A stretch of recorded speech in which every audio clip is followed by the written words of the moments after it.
Snap back, Aaron. Blitz is picked up. He is under pressure. Now he's pulled down for another loss. It's the 5th sack of the game for the Cougs. Misiona, Aiolupotea, Bay with his first sack of his career in his first game played.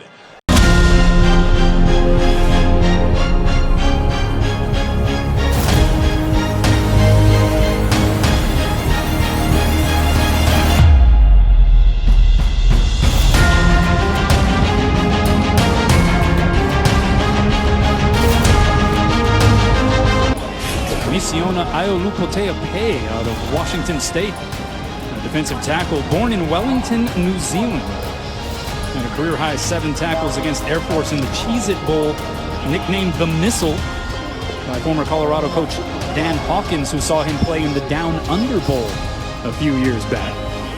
But Aiolupotea making things uncomfortable for Ryan Willis there. That he was.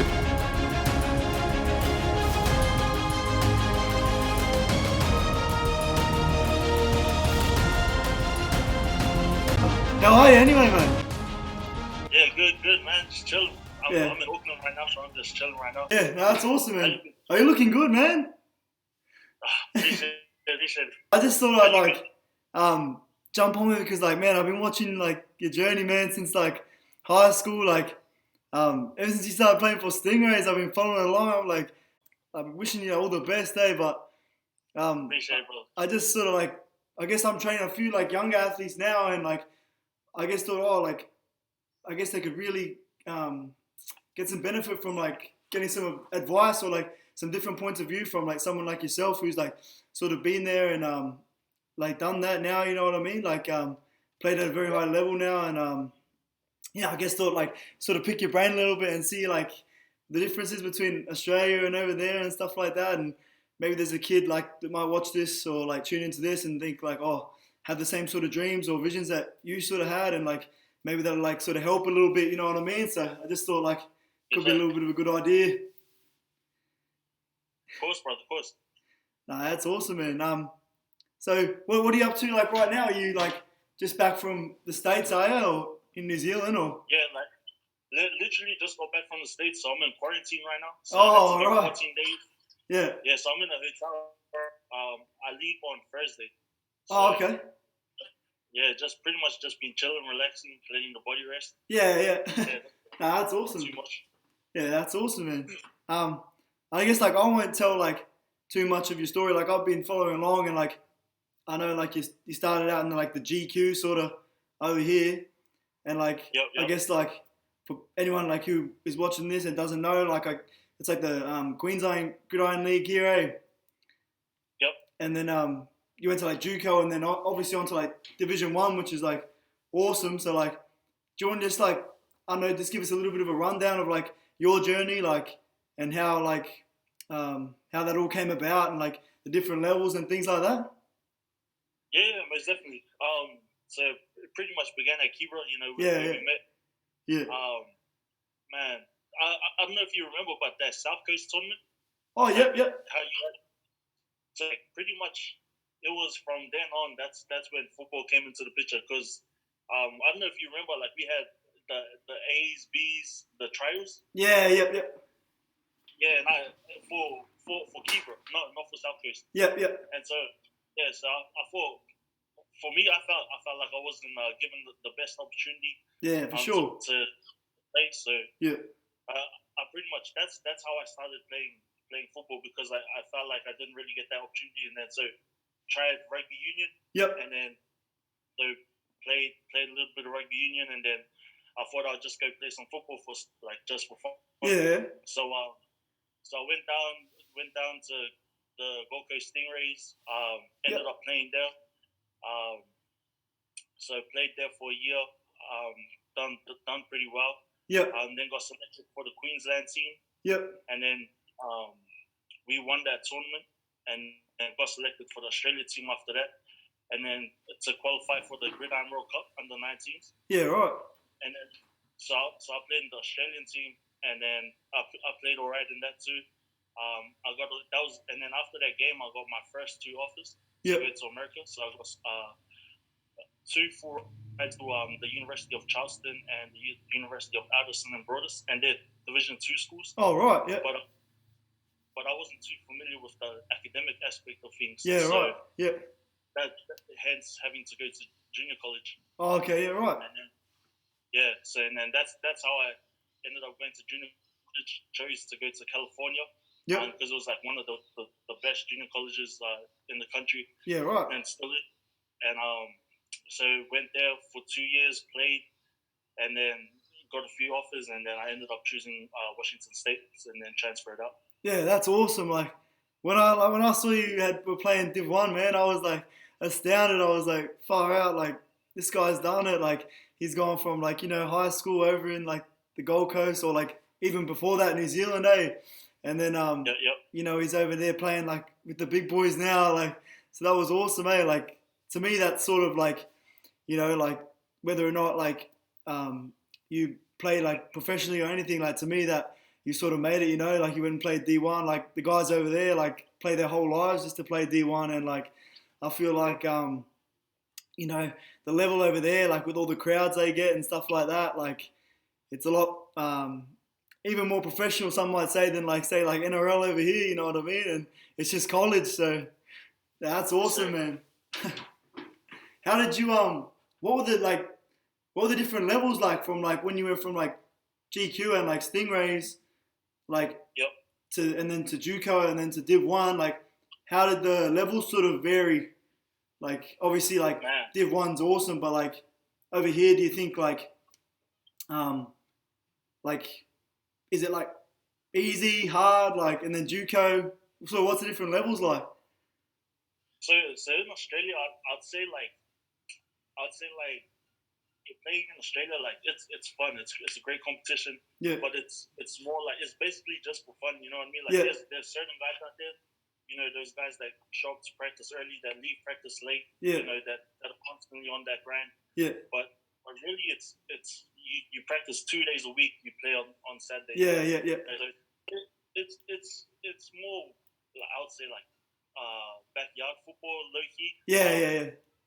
It's great though. Like I loved it. Yeah.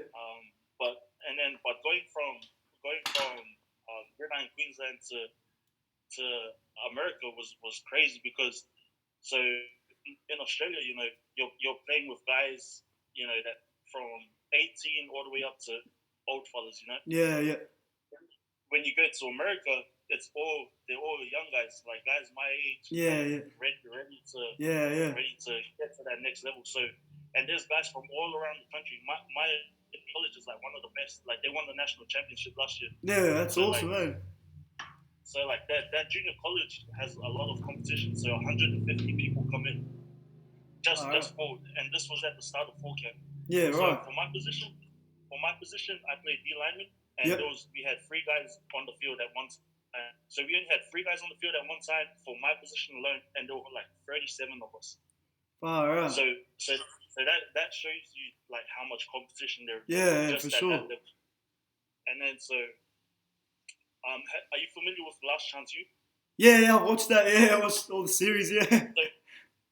So it's basically like that. Yeah. Just without, but we get no scholarships. So there's no food for us. There's no housing. No assistance, pretty much. So in California, it's like good competition, but you can't get scholarships. But everywhere else, you can get scholarships. But I wanted to go, so I could have, coming from Australia, I could have gone to a junior college that offered scholarships, but it wouldn't be as a good JUCO. Yeah. Or I could have like betted on myself, went to Cali, and gone there and played with like better competition, and hence getting better offers. You know, so that's why I ended up going to Cali. But the competition was crazy. It was about 150 people. So like the daily routine is, you know, in the morning it was basically just classes all throughout the morning, and then like from 1 to 5. So from 1 we would lift, and then offense would be watching film, and then they would come out, they would lift, and we'll go watch film, and then at like 3 o'clock we'll come out and practice. Yeah. And we're practicing in like 40-degree heat, like with helmet pads and everything. Yeah, that's crazy. So it gets too hot. Yeah, so like you still have a bit of time on your hands, you know what I mean? Yeah. But then when you go to Division 1, it's basically like a full-time job. Yeah. So my first semester there, we had like weights in the morning. Then we had class, like all the way up to like 12. Yep. And then you had mandatory lunch. So if you're on scholarship, you have to go have to go get lunch. Yep. And then also after we lift and that, there's like we have a nutrition bar that we can, that we can go and eat and stuff like that. But there was mandatory lunch, and then we had about an hour to ourselves, and then we had film from I think 2. Yeah. We had a team meeting, then we had film. Yep. So and then we were out on the field till about at 3 o'clock. Yep. And then we would be off the field at 6 o'clock. Then we will shower, have dinner, mandatory dinner, scholarship, and then you had study hall from 7 to 9. This was every night. Oh, so from Monday to Friday. That's crazy. If you're on the travel squad, then on Friday then we would leave. So we would leave to the hotel. So for every game we will stay at a hotel, regardless if it's a home or away game. Yeah. So we'll stay at the hotel, and then after the game, then you're free to go. Yeah, but nice. Basically, if it's an away game, we'll go to a private airport, and then we'll fly out on our private plane. Oh, yeah. We'll get escorted through the city by police cars. So wherever we go with police cars. Yeah. And then you have to make sure you have to stay on top of your academics, and then after the game, it'll be like 12 o'clock. Fly back in, get in around about 3-4 in the morning, Sunday morning. Yeah. And then we have practice again we have lifts at 2, and then the week starts all over again. That's crazy, man. Yeah.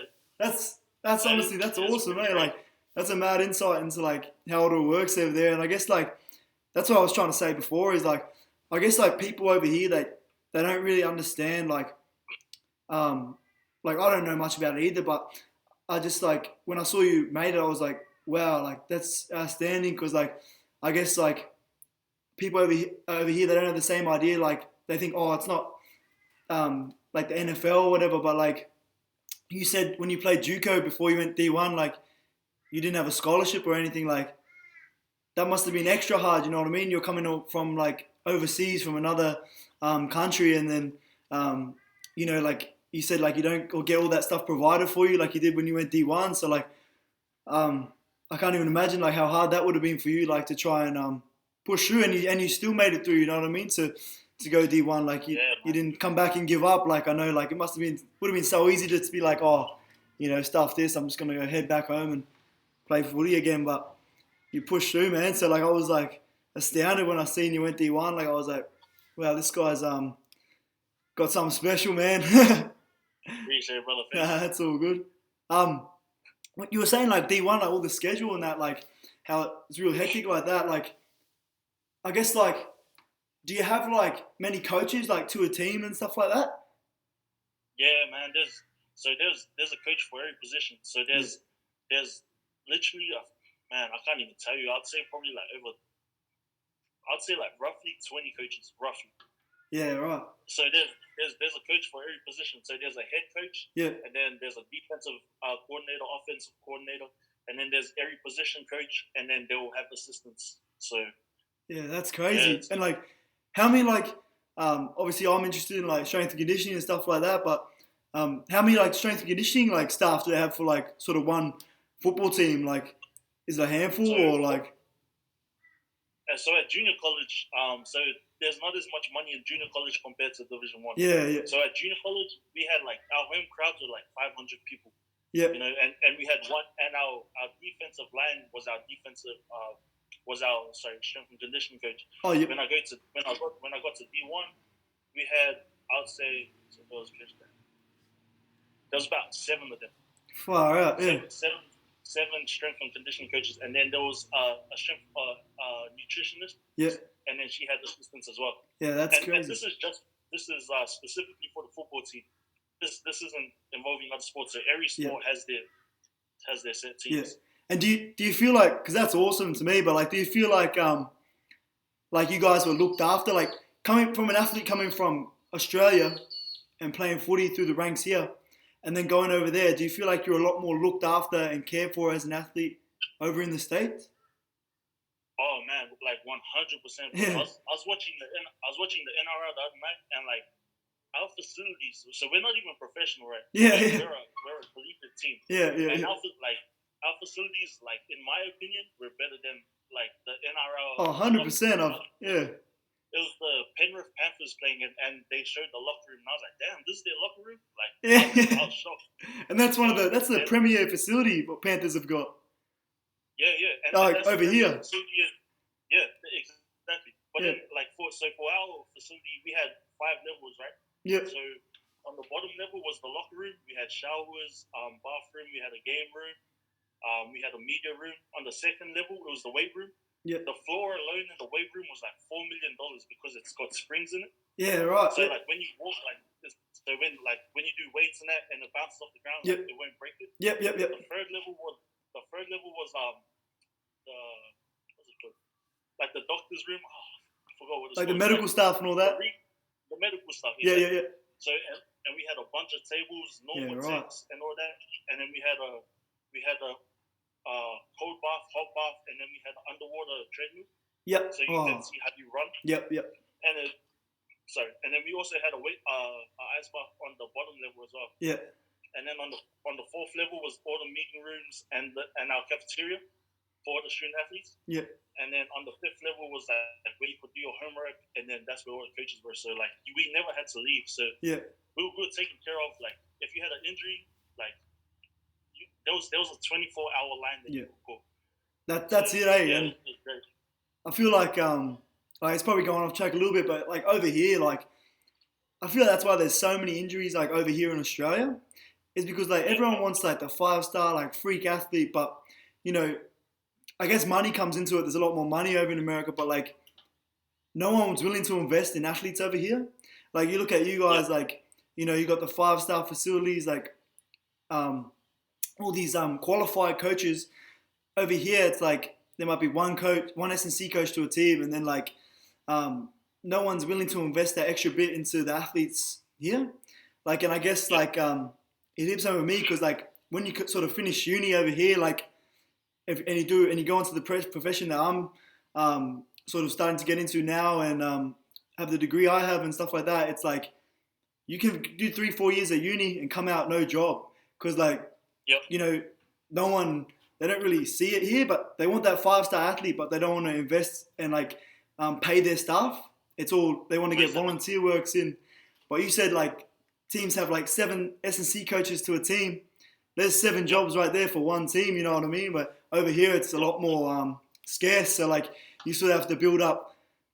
You can either get lucky and go get into a professional system as an S&C coach, or sort of try and build up through the private sector like by yourself. You know what I mean? Like you can still have the same qualifications as the guys over there, but as a country and I guess as sporting codes, they're a lot more invested in trying to keep their guys on the field and performing as best they can. So they put that money into it. The money they do have, they chuck it in to reinvest into their guys coming through. So no, that's awesome, man. Like, yeah, I can just imagine like all the fun you would have had over there, like all those 5-star facilities, man. Like, it would have been awesome, eh? So we had a buffet for lunch and dinner today, so we had two executive chefs that were there, so it was crazy. That's crazy. Had, our weight room had a nutrition bar, so it had protein, Gatorade bars, like all the protein and stuff you could need, and you could just grab a big tray and just load it and take as much home as you want. Yeah, that's outstanding. Yeah, our coaches and stuff looked us real good out there. Yeah, no, that's awesome. How does it sort of like, let's say like obviously D1, like you got not much time on your hands at all, but when you're in JUCO, like, did you have to manage like a part-time job or anything, or like to get some money? So before I went to JUCO, I worked for a year. So after I graduated, then I took a whole year off, just worked, and then saved up to come over. Yeah, right. And so I had a bit of money, but man, my family had to help me out. For sure. But that would have been like a big for someone like having the same sort of vision as you. Like, I guess that's something they wouldn't really think about. Like, you know, like how would I pay my way over there if I wasn't on scholarship? You know what I mean? So obviously you said you had to like really save up, work hard to save up. So, you know, there's those sort of factors you got to think about too, and then obviously go ahead and commit to it over there. But like, how was the like? What did you, if you don't, like, what did you study at uni? So I got my degree. Oh wow, I'm still finishing it off. Yeah, but it's in social sciences. Oh, nice. So it's in I have 3 areas of emphasis, which is business, sociology, and criminology. Yeah, nice. So it like varies. It's not limited to one direct right field. Yeah. So because I was wanting to, I'm eventually wanting to start my own business, be self-employed. Yeah. But I was also looking at being a police officer in the K9 unit. So that's why I got a degree that could, it was broad. Yeah. Being in the K9 unit would be outstanding, eh? Yeah, man. Yeah. That would be pretty cool. Yeah, that'd be awesome. I got a couple of dogs myself, and that'll be an awesome gig, I reckon. But now, how did you find like the shift, like academically from, like, say, just the high school over here, and then like, was it like you had to work heaps harder like over there, like? Yeah, man. It was. I don't know what classes you were in at Kibra, but my math class at Kibra, I played cards in my math class. Yeah. Like we'll play cards in our math class. So academics in Australia wasn't really a big thing. That's it. Yeah. At least not for the classes that I was in. Yeah.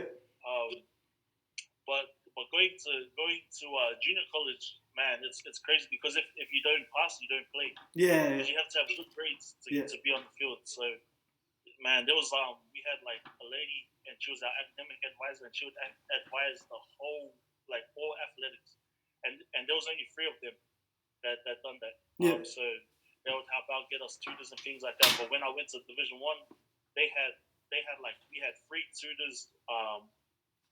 It was crazy, free tutors. We had free printing. It was like free everything, like whatever. Our books.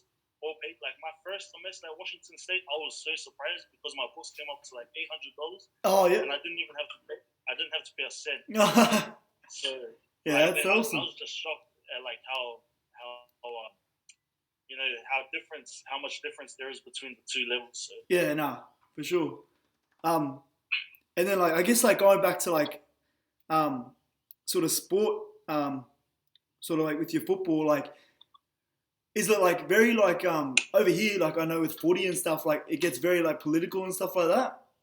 Is it much the same over there, or is it like not as bad? Like, I'll say it's bad. It's pretty bad, but it's like it's knowing because if you think about it, like these coaches that you play for, right? Yeah. You're playing for them to put food on the table for their family. That's it. Yeah. So. If you don't perform, they're gonna take you out, like, and they don't care about your feelings. They don't care about none of this. Yeah. It's just next man up, so to speak. So it's crazy. It's real political over here. Yeah. But it's just part of the game, I'd say. Nah, yeah, for sure. And like I guess like culturally over there, like it must have been a big shift. Like when you first got there, like with all the American sort of guys, like were you like would they accept you, or like? Did you sort of have to like fight for their respect, like an Aussie guy coming in or a New Zealand guy coming in? Like, did you sort of like, were you accepted straight away? Like, do they sort of think like, oh, because I know like a lot of American Samoans and stuff play over there. Yep. But like, or do you have to really fight to like earn their respect? Like, oh, like say, oh, I can play too, sort of thing. Yeah, man, it was crazy. Like, polys like in Australia and New Zealand, like you see, like, hey, what's up, what's like, like that. In America. It's like you see another guy, like, and he's there, like, trying to get that position you're in, like, they'll just give you a cold shoulder, like. Yeah, right. So pretty much has to go in and just fight and earn that spot, man. Every day, just going in, fighting, earning that spot. So no, that's awesome, man. Like, crazy, man. I'm still astounded, man. Like thinking about it, like how hard you must have worked to sort of get that spot there. Because I've even been watching some of your highlights over here, man, and see out in that field with all that massive like crowd, 100,000 people. I was like, wow, man, that's amazing.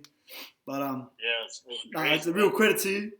I guess like another one, like this is a little bit like I guess of a touchy subject, but like over here, like I know there's like a there's sort of like a high depression rate over here, like for guys that don't make it into NRL, and like they sort of a few guys have taken their own lives because they like haven't made it or advanced to where they wanted to get to.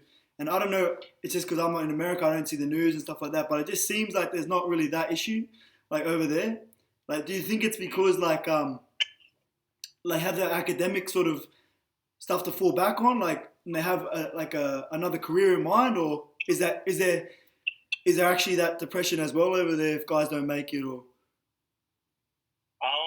man, I would say, like, in my opinion, like, I would say the reason that, so from what I've seen, like, I haven't seen as much stuff as I've seen in the NRL regarding this topic. Yeah. But I would say exactly what you said, because in rugby, you like Benji Marshall, he was at keeper when he was in the NRL. Yeah. So he didn't really.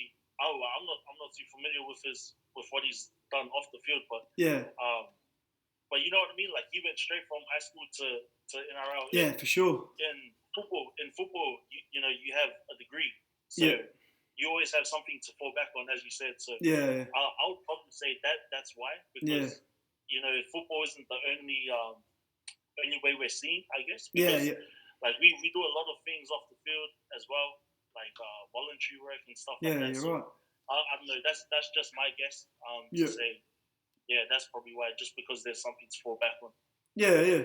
I feel like it definitely would help over there. And I guess like why I brought it up is like if they, if over here we had sort of a system in place like that where like guys had to go and sort of, it doesn't have to be a degree or anything, but like go and really back themselves up because only sort of 1% makes it. You know what I mean? And if they had something to back themselves up, I feel like footy can still be the end goal, but like I feel like it wouldn't be so devastating when they don't make it to where they want to go, like because they put their whole lives into it, and then the reality is like not everyone makes it. You know what I mean? So, but no, it's good to get your insight of it, to see like how it works over there and if they were sort of having the same sort of issues. But no, that's cool, man.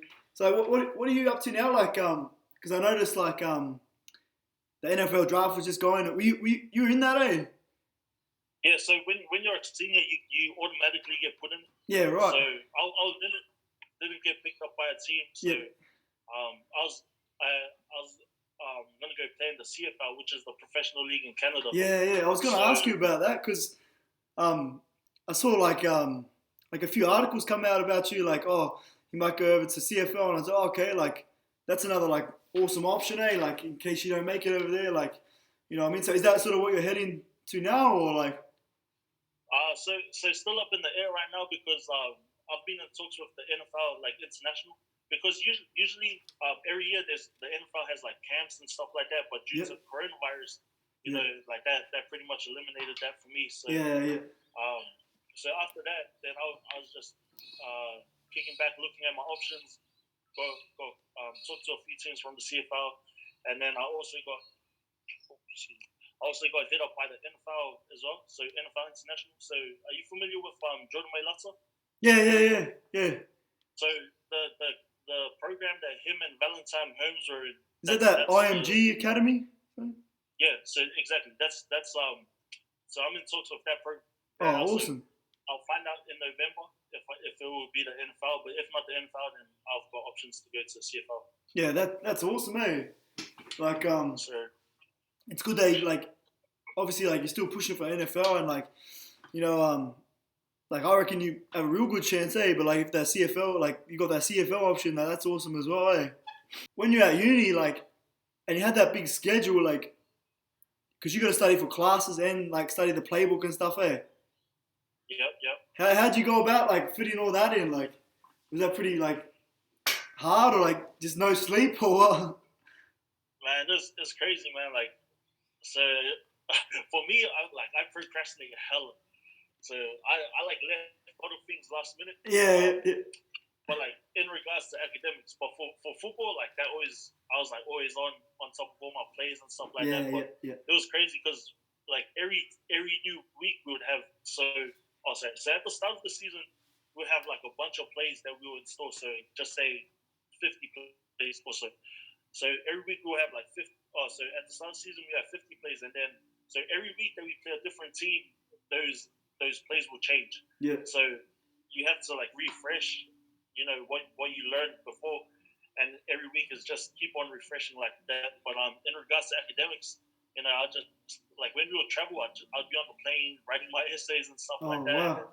And, like when we played USC, I was up till like 1 o'clock that morning, like banging out an assignment Really? the night before the game. So Wow. like always, even when we were on the road, like I would be on my laptop just doing assignments and stuff like that. Because after the game, I just want to chill. Yeah. Nah, for sure. So we're talking about like the coaches and stuff before, like, and how many S&C coaches were to a team. But when you guys come in for your preseason sort of period, like like for those first initial sessions, like I don't know if do you remember like Mr. Campbell and stuff at keeper, like how we used to just get like run into the ground. But like are they a little bit more like smarter like and more scientific about it over there? Like they're not just sort of running it, like I suppose like they're really managing your load and stuff like that, and really like going off the data you guys are putting out, like with your assessments and stuff like that. Like what does the preseason sort of look like? Those first sort of, not so much the preseason, but the first sort of 2 to 4 weeks back for you guys. Like how does that sort of look for you guys? So for us, the preseason is basically like they're preseason is basically when we're not in season. Yep. So preseason basically starts in January. Yep. And we'll go all the way till for like July. Oh right. So yeah, so it's long, but so like during off season, like we're lifting heavy, and things like that. So we do our lifts, and then certain days we'll have like max out day, and then so they'll gain data and stuff like that. So every day you go into the weight room, you will have a sheet of like certain percentages you gotta hit. Yeah. And then so that's how you do it. And then we also had like strings that attach onto the weights and measure how fast that you're exploding up. Oh yeah. So stuff like that. Yeah, like the bar velocity and all that stuff. Yep. Yeah. So like you know the drills. Like I've actually been seeing some of the drills that you've done, and like that's what we do in season as well. Like crossing over, things like that, and then sprinting mechanics. How you hold on to the wall and all that stuff. Like that's what we do. Yeah. But yeah, so it starts in January and it comes all the way down to the season, and then during season that's where they're more taking care of your body, because off season they're trying to build up, build a lot of mass, build a lot of strength. During season, it was like just maintaining what you've already got. Yep. So just making sure you're not losing too much weight, not losing too much strength and things like that. Yep. And when you're in the weight room doing your sessions, like, is it like, are you guys on like a position specific program, or is it like an individually tailored program, or like how does that sort of work? So it's like a group tailored program, but it's also individually tailored, because they'll work around whatever injuries you have. Oh, okay. So it's like say I got an injured shoulder, I can't like press. They'll give me something else to do, like just say like shrug or something like that. So there'll be like a base level, of what everyone does, but it'll be tailored to your needs, so to speak. Yeah, that's awesome, eh? You spoke about like how you went over to JUCO and like you didn't really have like much like they didn't really offer you much through JUCO and stuff like that, but you had that family sort of support. But like what sort of sacrifices like did you have to make, sort of thing, do you think, from like, okay, you're playing GQ, but like I want to go to D1, like what sort of sacrifices did you have to make, do you reckon, like to go there? Like just if you're talking to like someone like who was like 16, 17 thinking about maybe that could be an option for them, like. Man, it was obviously like family support is a main factor that got me to Division 1. Yeah. But it also took like a lot of work, not only on the field but also in the classroom as well. Yeah. So just making sure like I was going to tutoring sessions, getting tutored for math and stuff like that. Yeah. And then like I was also work on my own. So like I got me a group of boys that we were all on the same mission to get out of JUCO on scholarship. So there was 3 of us. So it was me, Mike, and Isaiah, and we're like, so every day after practice and that, like we'll go do our own practice. Like we'll go work on stuff we need to work on. Yeah. and then like I also at nights, like man, if I couldn't sleep, like I'll go run hills, like.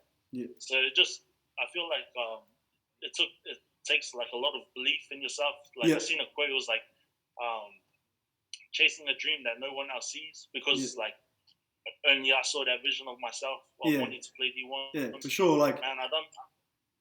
Like, I'm not trying to be like, if you had said to me when we were in high school, like, bro, I'm gonna go play D1, like, you know, I'd probably be like, bro, like, no way. But like, you know what I mean? Like, you just touched on it there, like, you know, chasing a dream that no one else sees. Like, back in high school, like, even the coaches would have probably said you were crazy, but like, look at you, man. You've been playing there for a few years now, man, and like, you know, really laying your foundation in there. Like, you're not just like on the edges. Like, it looks like you're doing pretty well over there. You know what I mean? And you know, you sort of reached a level that everyone that was coming out of our class in 2013, regardless if they played NRL or not, like, man, I'm saying you're playing the most sort of professional sort of tier there. So, no, that's awesome, man.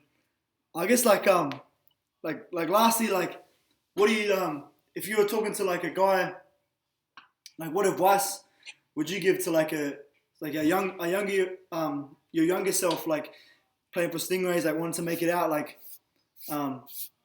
what advice would you give him? Like, man, I'll just say, just believe in yourself, you know, and if you really want to do it, just pay no mind to whatever else, like whatever distractions out there, and just focus on getting there, because like it's definitely possible. So the first step, I feel like, is like you have to have that belief in yourself, because if you don't believe yourself, like why would someone else believe in you? As cliche as it sounds. Yeah, no, for sure. I'd say like belief definitely took me a long way. Yeah. Like there were times I wanted to come home, but I was like, man, like I moved over I moved halfway across the world to chase this dream, so I can't give up now. Yeah. I just got to give everything I have. So just having a belief in yourself, remaining humble. I'd say that, like, remaining humble, don't get too cocky of you know, of what you've accomplished in the past and things like that. I'd say having a good supporting like background, so from family to the people you hang out with, because I feel like the people you hang out with is crucial. I know a lot of guys that were at junior college, extremely talented players, but you know they'd be out chilling with people that, you know, aren't doing the good stuff. So I'd say just remaining focused, pretty much, like keeping tunnel vision on that. Like if you really want it, like you'll do anything to go get it. So I'd just say remain focused, stay humble, and man, just work hard. Yeah, no, that's awesome, because that's very relatable, not for someone who maybe, for a lot of boys that are trying to chase that sort of NFL dream, but even for like, you know, young rugby league players over here, like, can take those same pieces of advice and go apply it to their sport, or, you know, young players who are in other sports, even, like, they can apply that same sort of pieces of advice and take it and run with it, to hopefully progress in their careers. And you did all this with a partner, eh? Like, you had a partner as well? Yeah. I had my girl. Pretty much since. So like we dated like when I was at Keyboard, because I went to high school back there in New Zealand. But so we dated when I was at Keyboard for a little bit, and then we stopped dating, and then when I moved over to America, like we started talking again, and so pretty much since the end of 2016, just been me and her. So. And so she been over in New Zealand, like while you're over there and stuff, or? She actually moved over on the exact day a year after me. Oh, right. To Florida, because she was in the tourism and hospitality. That was her major. So she worked at Disney World for a bit, so she would come see me a lot when I was at junior college, and then after a year there, she moved back to New Zealand. But every year she's come over. Yeah, that's awesome, because like, you know, like like, it sounds cliche, but that's another thing young athletes sort of have to take into consideration, you know what I mean? Like, if they've got partners back here and they sort of want to have a real go over there, like, you know, they've got to try and suss out what they're going to do in terms of that, in that regard. Oh, yeah. So, like, because it plays a big part, it's important to you, so, and like, that'll affect your playing, no doubt, so it's important that you sort of, keep that in mind as well. It's literally just another distraction. It's good to have a girl, you know, that will hold you down through it also. You know, it's like some stability right there. if you're Yeah. out here like messing with numerous girls, it's just Exactly. Yeah. get you unfocused off your task. Yeah, no, for sure. I guess like one more. Like, have you played with any like big names over there? Oh man, I've played with a few guys. Did you verse that Henry Ruggs guy? Oh no, he went to Alabama. Oh, did he? But, Did you verse him at all or he- nah? Was that? Did you verse him at all? Nah. Nah. So we play on the schools on the west side. Oh, okay. So say I'm in Australia, I play all the schools in Perth. Oh, okay. Yeah. Like on that side of Australia. And Yeah. then his conference, they play all the schools on the west side. Oh, okay. Yep. Yeah. Oh, sorry, on the east side. Sorry. Yeah. Nah, it's good because I've seen So, like who did you verse? Like, I'm sure there were some big names. Oh yeah, like pretty much every week because we play big time schools, Stanford, Yeah, University of Southern California. Yeah. So yeah, our quarterback is my quarterback. My first year I was at junior college at Wazoo. He's the starting quarterback for the Jaguars. Oh wow. So, Yeah. yeah, there's a bunch of guys. Bryce Love, I've played against him. Yeah, there's so many, bro. Like Yeah. it's like you just don't focus on that. They're just another player. Yeah. You know what I mean? Yeah, for sure. But, Yeah. It must be awesome yeah, to see, like, you know, I played against that guy, like, seeing him running around for NFL teams, like. Yeah, we had a first round draft pick as well. Oh, really? When I was at Wazoo. Yeah, He right. was Andre Dillard. He went to the Philadelphia Eagles, so he starts over there. Yeah, nice. Yeah, pretty much went up against him every day and Gardner Minshew every day. And there's a group of other guys that are in the league now Yeah. that are so Nah, that's yeah, awesome, man. It's cool. Like I'll be playing my Madden game and Yeah. like, so it's pretty buzzy, but Yeah, no, that's awesome. No, I guess like I guess that pretty much sums it up. Like I just wanted to like, you know, pick your brain and like I'm a fan, man, like from playing with you at high school, like playing league with you and like seeing how far you go. I don't know if you remember like we went down for that Sharks trial like after school. And you tried with me and like I remember sitting with you in the locker room, like we were nervous as, and then like obviously like you've gone on to like you know, have a great career, you know, in gridiron, you know what I mean? So like it's awesome and like you've obviously like hopefully like the advice you've given there and sort of like just answering those little questions like can help someone out over here, you know what I mean? Like because I'm sure like in the future there's going to be a lot of guys trying to go in your footsteps, you know what I mean? And or even if it's just they can take that advice to the sports in this country, you know what I mean? So, but no, it's been awesome. Thanks heaps for jumping on, man. yeah, man. Hey, because I support your movement. I see the stuff you be doing out there. And that's basically the same stuff that we be doing at Wazoo. So I was like, damn, like. Thanks, man. I'm just trying to. You chasing your dreams too, bro. I'm just trying to sort of change it a little bit over here, like as best I can. Like probably don't have the loudest voice yet, and not that well known. Like still pretty small, but I guess like I really see like if you compare Australian sort of the sports industry to America, like it's very under par. You know what I mean? Very like underdone. No one over here has the same sort of mindset about it. Like over here, like they don't really differentiate sort of people in my profession from like personal trainers. You know what I mean? So like if I can sort of provide a standard, like or at least start to with the kids coming through. A professional standard, like even if it's half as good as what you guys have over there, like, and I'm helping one kid out, then sort of doing my job. But yeah, having guys like you having it on for a chat, man, is awesome. It's gonna really help out, just to give them advice, really, and stuff like that. It's definitely work. But yeah, man, I'm just glad to see another brother chasing their dreams. I honestly love like seeing guys like we went to school with, like Britain. Oh, yeah, he's crazy, eh? Yeah. Like, bro, I love seeing that, brother. I just love seeing people eat, bro. I know. Yeah. Nah. That's it, man.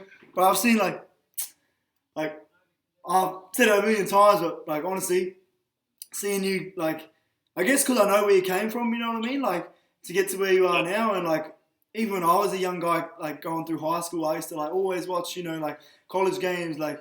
You know, watch as much NFL as I could and stuff like that. And like, I used to think far out, like that wasn't even in the picture. Like, you know what I mean? Like, but to see you go over there and just do it, man, it's like, it's outstanding, bro. So, yeah. Appreciate it, bro.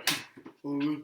Well, I guess like, it's like you're gonna chill in New Zealand for a bit now, and then sort of suss up your options with that IMG Academy and stuff like that when you hear back in that, eh? Yeah, so right now, pretty much I'm just going to be chilling here. I'm training. Yeah. I'm doing stuff like that. And then once the virus blows over in America, because it's still pretty Yeah, bad. it's pretty heavy. Yeah. So once that blows over, then I'll find out in November if it's the NFL. If not the NFL, then definitely the CFL. Yeah. No, that's outstanding, bro. Like, it'd be good to see you go either way. Like, you've made it already. But, well, that's unreal if you can get CFL or NFL, you know what I mean? So, yeah, I wish, definitely a blessing. Yeah, that's it. No, you're an inspiration to all the young guys coming back through here, man. So keep up the awesome work, man. Like, it's next level. But no, thanks heaps for coming on, bro. And yeah, just best of luck with everything. Cause keep chasing it. Cause I reckon you got it, bro. You got it. Appreciate it, man. Hey, same to you, man. Keep chasing, though. Thanks, Do bro. what you're doing. All right, I'll catch you later, miss. I'll get you up, man. Later, bro. Later, bro.